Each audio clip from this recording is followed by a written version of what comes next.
তো খেলাধুলো মানে বিকেলবেলা একটুখানি সাইকেল নিয়ে ঘুরলাম। তো চলো, সন্ধ্যা প্রায় হয়ে আসছে, এখন ঘরে।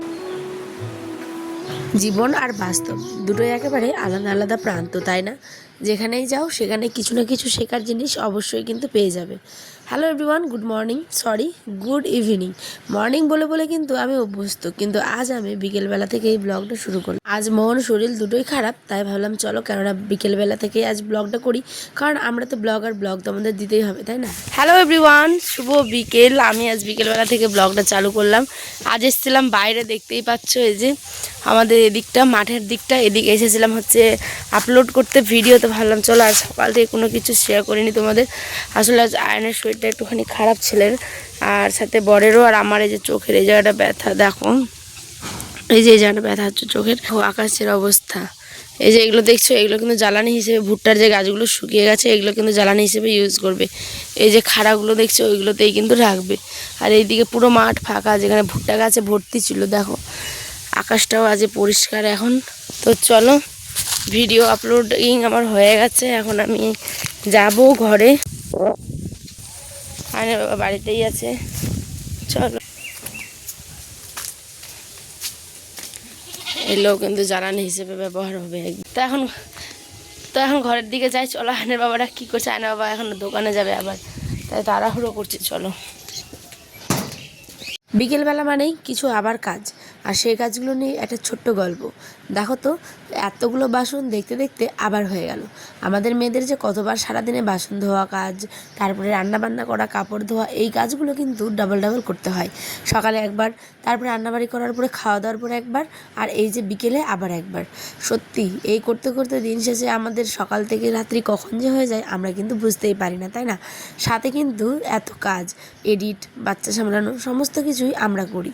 তো চলো, গল্প করতে করতে এক হাঁড়ি বাসন তাড়াতাড়ি করে ধুয়ে নিয়ে এবার চলে গেলাম হচ্ছে বারান্দাতে রাখতে। বারান্দাটা দেখি বালি কিচকিচ করছে, মানে ওই যে আমাদের ফাঁকা উঠোন, আর উঠোনের দিক থেকে বাতাসের সাথে এত পরিমাণে বালি আসে যে আমি ঘর বারান্দা সব কিছুই সারাদিনে প্রায় 4 থেকে 5 বার ঝাড় দিই। কারণ আমার এক ঘর এক বারান্দা, চেষ্টা করি সবসময় পরিষ্কার পরিচ্ছন্ন রাখার। কিন্তু কোথায় হয়ে ওঠে, আমার যে একটা ছোট্ট সোনা আছে, এই ছানাটা আমার কিন্তু গোটা ধরে ঘরে আর কি দৌড়ে বেড়ায়। তাই আমার সেটাতে অসুবিধা নেই, কিন্তু ওই যে জিনিসপত্র সমস্ত কিছু এলোমেলো করে দেয়। বাই দ্য ওয়ে, আমি এখন চলে আসলাম হচ্ছে বিছানা গুছোতে। আমার মতো কারা একটু না কুচে আছে বলো তো? মানে 2 থেকে 3 দিন গেলেই বিছানা চাদরটা মনে হয় কেমন জানি একটা করে, মানে ল্যাসপ্যাস করে, একটা কেমন জানি হাতে নিলেই ভাল লাগে না। তো সেই কারণে বিকেলবেলা ভাবলাম চলো, 3 দিন হয়ে গেছে বিছানার কভারটা আমি চেঞ্জ করিনি, তাই আজকে কিন্তু একদম বিকেলেই আমি একদম ভালো করে টান টান করে দিচ্ছি ক্যাথাগুলো। এই ক্যাথাগুলোর মানে এমন একটা প্রবলেম হয়েছে, মিডিলটা উঁচু হয়ে থাকছে, মানে মিডিলটা একটুখানি উঁচু হয়ে থাকে, ঠিক আছে? তো ওখানে ভারী কোনো জিনিস দিয়ে বসিয়ে দিব, তারপরে হয়তো বসবে, কিন্তু আর কই হচ্ছে। এই যে চাদর উঠাচ্ছি আর নেক্সট চাদর কিন্তু পেতে দিচ্ছি। তো এটাও একটা পুরোনো চাদর, বহুদিন আগের। এখন যেহেতু প্রচণ্ড গরম, সেই কারণে কিন্তু সুতির চাদরগুলোই আমি কিন্তু পেতে দিচ্ছি, ঠিক আছে? কারণ সুতির চাদরে দেখবে ঘুমোতে বেশ আরাম লাগে, আর পুরোনো চাদরও একটা অন্যরকমের শান্তি, যেটা হয়তো নতুন চাদরে নেই। আর আমার এদিকে প্রচণ্ড মাথা ব্যথা করছিল, সাথে সর্দি কাশি, আর আয়নেরও কিন্তু আজ থেকে মানে আজকে সারাদিনই একটু জ্বর, গত রাত্রে থেকেই জ্বর। তো ওর বাবা একটু পরে ওষুধ আনবে, দেখতেই পাবে। আর এখানে কিন্তু আমি খালি ছিকছি, দেখো হাঁচি হাঁচি করছি। আর এদিকে এখনও ব্ল্যাঙ্কেটের কভারগুলো, তারপর একটা ছোট্ট ব্ল্যাঙ্কেট আর ক্যাথা, এইগুলো কিন্তু এখনও বাইরে রেখেছি, কারণ আমাদের যেহেতু বৃষ্টি হচ্ছে এখন প্রচণ্ড, তো সেই কারণে কিন্তু রাত্রেবেলা করে ঠান্ডা লাগে, সেই জন্য এগুলোকে কিন্তু না ঢুকিয়ে এখন রেখেছি আমি বাইরে। তো গুছিয়ে নিলাম, তারপরে দেখি ঘরের অবস্থাটা ভালো নেই।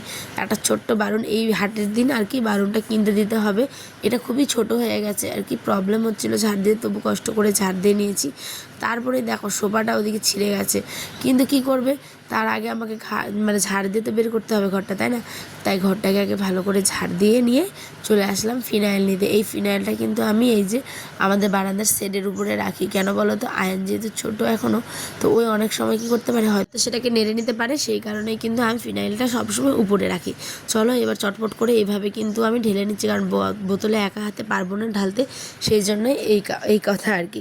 আমার এখন তাড়াহুড়ো, তাই আমি এখন হালকা জল দিয়ে, জাস্ট হালকা জল দিব আর একটুখানি দেখতে পেলে ফিনাইল দিলাম, দিয়ে এমন করেই কিন্তু ঘরটা মুছে নিই। যেহেতু খুব নোংরা নেই, কিন্তু হালকা একটুখানি ফ্রেশনেসের কাজ করবে বলেই। একটা যখন শান্তি করে ঘুমাবো তখন দেখবে ঘরটা যদি শান্তি পরিষ্কার পরিচ্ছন্ন থাকে তাহলে ঘুমগুলোও কিন্তু ভালো হয়, প্লাস নিজেরও ভালো লাগে। এরপরে আমার ছোট্ট আয়ন দেখো এসেছে, বলছে মাম্মা বাইরে এসো বাইরে। ওই আর কি বাইরে যাবে, ওই বিরক্ত হয়ে গেছে, ওই আর ঘরে থাকবে না। তাই ঘর বারান্দা শুকনো শুকনো করে মুছে নিয়েই চলে গেলাম হচ্ছে কলপাড়ে। এই যে কলপাড়ে বলতে টিউবওয়েল, এই মোটরে এখানটায় ভালো করে কিন্তু এটা আমি ধুয়ে টুয়ে একেবারে দিয়ে দিলাম শুকোতে, জলটা একটুখানি ঝরুক, তারপরে ঘরের দিকে নিয়ে যাব। আর এখন চলো হাত মুখ ধুয়ে আয়ন বায়না ধরেছে মা বাইরে যাব। বাইরে কোথায় নিয়ে যাব, একটুখানি বাইরে রাস্তার দিকে আর কি সাইকেলে করে ওই ঘুরবে। এই সাইকেলটা ওর নানু দিয়েছিল ওকে 7 মাস বয়স যখন ছিল তখনই, জানো। চলো ছেলেকে নিয়ে এবার বাইরে একটু, রাস্তাটা কত ফাঁকা দেখছো, আর একটু পরেই কিন্তু সবাই জটলা বেঁধে গল্প করবে। তো যাই হোক, আমি কিন্তু গল্প করার মতন আমার হাতে সময় নেই, আর আমি কিন্তু দেখো ছেলেকে নিয়ে বেশ একটুখানি ঘুরে নিলাম। ঘুরে নেওয়ার পরেই এখন যাব হচ্ছে বাড়ির দিকে। তো আয়নকে তো খেলাধুলো মানে বিকেলবেলা একটুখানি সাইকেল নিয়ে ঘুরলাম। তো চলো সন্ধ্যা প্রায় হয়ে আসছে, এখন ঘরের দিকে যাই। ফ্যানটা জুড়ে এসেছি, ঘরটাকে মুছছিলাম যেহেতু শুকানোর জন্য। এবার রাতে রান্না বসাতে হবে, তোমার দাদাভাই আসবে একটু পরে। তো চলো।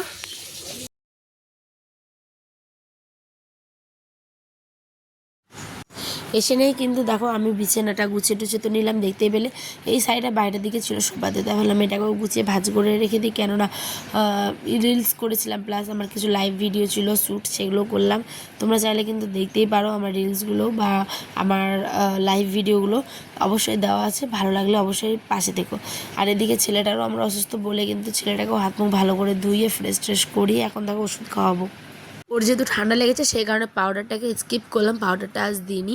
তারপরে দেখো ওর আব্বা কিন্তু নিয়ে এসেছিলো হচ্ছে এখানটায় একটা গুঁড়ো পাউডার, আর সাথে হচ্ছে একটা লিকুইড জল। এই জলটা দিলে কিন্তু মানে ওর গলাটা একটুখানি বসা বসা হয়ে গেছিলো সেই জন্য কিন্তু। আর এটা হচ্ছে জ্বরের ট্যাবলেট।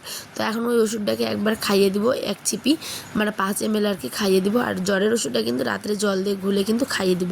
হালকা হালকা জ্বর, এখন একটুখানি ঠিক আছে মানে আজকে। তো চলো সন্ধ্যাবেলা রান্নার আয়োজন করি। এবার আজকে আমি ভাবছি কি রান্না করব, ভাবতে ভাবতে দেখি এই যে কাইটাগুলো এগুলো কিন্তু নষ্ট হয়ে যাচ্ছে, ঠিক আছে, তাই ওগুলোকে ভাজা করব। আর ছেলে আমার দেখো একটা ছোট্ট ব্যাঙ নিয়ে খেলা করছিল, খুব সুন্দর কিউট একটা ব্যাঙ, তাই না বলো? কেন কেন ঢুকাবো, আমি রান্না করছি তো এখনো, আকাশে তারা তো আছে। এদিকে ঝড় বৃষ্টি আসছে বলে বর কিন্তু বাইকটাকে এই যে উঠিয়ে দিল। আর আমি এখানে বসিয়ে দিলাম কাঁঠা আলুর ভাজা, পেঁয়াজ কাঁচা লঙ্কা গোটা জিরে ফোড়ন দিয়ে সামান্য কিছু আলু আর একটুখানি ওই যে কাঁটা দিয়ে কিন্তু করে নিলাম। আর রাত্রেবেলা আজ রান্না হবে আমাদের পরোটা। দেখো কাজ থেকে এসেই শুরু করে দিয়েছে বরাবর বায়না, বলছে একটুখানি পরোটা করো, রুটি করবো না। মানে এরকম কতদিন চলবে আমি জানি না। ওই মাঝে মধ্যে আসে, মাঝে মধ্যে এসে বলে যে আজ পরোটা না রুটি না পরোটা করো। তো ওর যেমন ইচ্ছে তেমনই করলাম। এই যে দেখো গরম গরম এখন আমি ভাজাটা করে নিয়েছি, আর এদিকে একটুখানি করলাম সেমাই। যেহেতু পরোটা করবো, একটা প্যাকেট ছিল বহুদিন আগে, তো ভাবলাম নষ্ট না করে কী হবে, চলো তাহলে একটু দুধ চিনি আর এলাচ ছিল না, এলাচ দিলে সেমাইটা আরও টেস্ট হতো অবশ্য। যাই হোক ভাজাটা টাজা হয়ে গেছে। এবার বরকে দিয়ে আমি মানে বসিয়ে দিয়েছি কাজ দেখে এসে কিন্তু বরে যে দেখো শুরু করেছে আবার রুটি তো না পরোটা বেলতে, কারণ এই জিনিসটাও বেশ ভালো পারে। আর অনেক পরিমাণ গরম, আমি অনেকক্ষণ ধরে কাজ করলাম, তোমরা দেখতেই পেলে, তাই না বলো? কিন্তু বর এমনটা বলবে আমি ভাবিনি। বর বলছে যে আমার এইগুলো মানে খেতে ইচ্ছে করে কিন্তু বেলতে ইচ্ছে করে না, কিন্তু বেলে সত্যি ভালো, যখন বেলবে তো খুব ভালো বেলে, ঠিক আছে। কিন্তু ওই যে ওরা আবার সারাদিন বাইরে কাজ করে, তো আবার রাত্রে এসে কখনো কখনো বিরক্ত হয়ে যায়, সেই কারণে আবার কখনো কখনো একটু রেগে যায় যে না থাক আমি খাবো না আজকে, ওই জন্য আবার কোনো দিন খাওয়া হয় না। তো আজ যেহেতু ওর মনটা ভালো, দেখো কতটা নরম হয়েছে, সফট হয়েছে, দারুণ হয়েছিল বন্ধুরা, দারুণ হয়েছিল সত্যি বলছি, খেয়ে অনেকটা ওই ভালো বলেছে। তো ঠিক আছে চলো, প্রশংসা শুনে বরের মুখে তো ভালোই লাগলো, দেখো খাচ্ছে আর বলছে বেশ ভালোই লেগেছে। তো ব্লগটা আমি এখানে শেষ করছি, তোমরা সকলে ভালো থেকো সুস্থ থেকো, দেখা হবে নেক্সট ব্লগে। ততক্ষণ আরও ভিডিও আছে আমার চ্যানেলে, গিয়ে ভিজিট করে আসো, টাটা।